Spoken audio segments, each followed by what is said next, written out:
السلام علیکم۔ عرفان خان اردو آفیشیل پر آپ کا استقبال کرتا ہوں۔ آج کے سبق کا مضمون ہے پانی کے باقی مسائل۔ سوال: دھوپ سے گرم ہوئے پانی سے وضو جائز ہے یا نہیں؟ جواب: جائز ہے لیکن بہتر نہیں۔ سوال: وضو کرتے وقت بدن سے پانی کے قطرے برتن میں گریں تو اس پانی سے وضو جائز ہے یا نہیں؟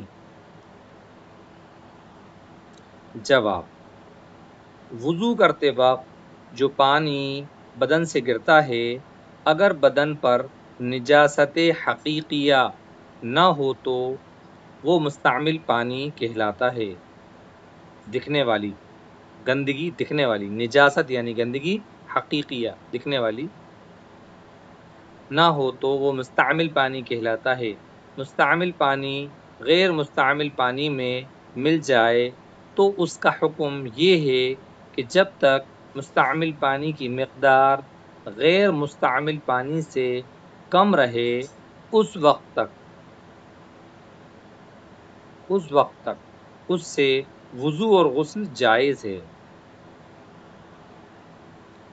اور جب مستعمل پانی کی مقدار اور غیر مستعمل کے برابر یا اس سے زیادہ ہو جائے، جو وضو کے اندر جو پانی ہاتھ دھوتے میں یا وضو کرتے میں جو پانی ٹک جائے وہ پانی زیادہ ہو، غیر مستعمل پانی کے برابر یا اس سے زیادہ ہو جائے تو پھر اس سے وضو اور غسل ناجائز ہے۔ سوال: اگر پانی میں کوئی چیز مل جائے، مثلا صابن یا زعفران، تو اس سے وضو جائز ہے یا نہیں؟ جواب: پانی میں پاک چیز ملنے سے ایک دو وصف بدل جانے پر بھی وضو جائز رہتا ہے۔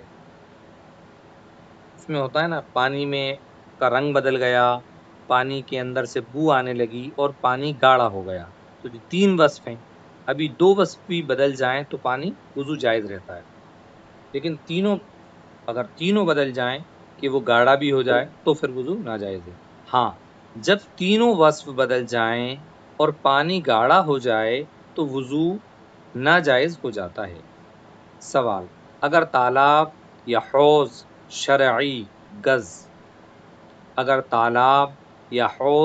شرعی گز سے 2 گز چوڑا اور 50 گز لمبا ہو، یا 4 گز چوڑا اور 50 گز لمبا، یہ شرعی گز ہے، یا 50 گز چوڑا اور 20 گز لمبا ہو، تو وہ جاری پانی کے حکم میں ہوگا یا نہیں؟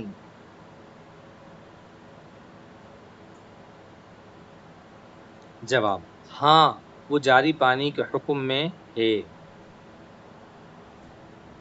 سوال: اگر حوض کا کھلا ہوا منہ شرعی مقدار سے کم ہو لیکن نیچے کا حصہ اس کا بہت بڑا ہو تو وہ بڑے حوض اور جاری پانی کے حکم میں ہے یا نہیں؟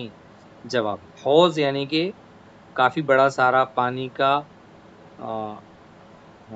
کا ٹینک جو کہ مسجدوں میں ہوتا ہے، جس میں سب وضو کرتے ہیں، اسے حوض بولتے ہیں۔ جواب: اگر حوض 10 گز لمبا 10 گز چوڑا ہے لیکن اس کے چاروں طرف یا کسی ایک دو طرف سے اس کا منہ چھپا دیا ہے، تو جس چیز سے چھپایا ہے اگر وہ پانی سے اونچی اور الگ رہتی ہے تو وہ حوض ٹھیک ہے اور جاری پانی کے حکم میں ہے، اور اگر وہ چیز جس سے پانی چھپایا ہے پانی سے لگی رہتی ہے تو وہ حوض ٹھیک نہیں اور تھوڑے پانی کے حکم میں رہتا ہے۔ خلاصہ یہ کہ پانی کا اتنا حصہ معتبر ہے جتنا اوپر سے کھلا ہوا ہو، یعنی کسی چیز سے لگا ہوا نہ ہو، اس کی مقدار شرعی مقدار کے برابر ہونی چاہیے۔ اگر کھلا ہوا حصہ کم ہے تو نیچے سے چاہے جتنا زیادہ ہو اس کا اعتبار نہیں۔ انشاءاللہ اس کے بعد کی ویڈیو میں آپ سے ملاقات کریں گے۔ السلام علیکم۔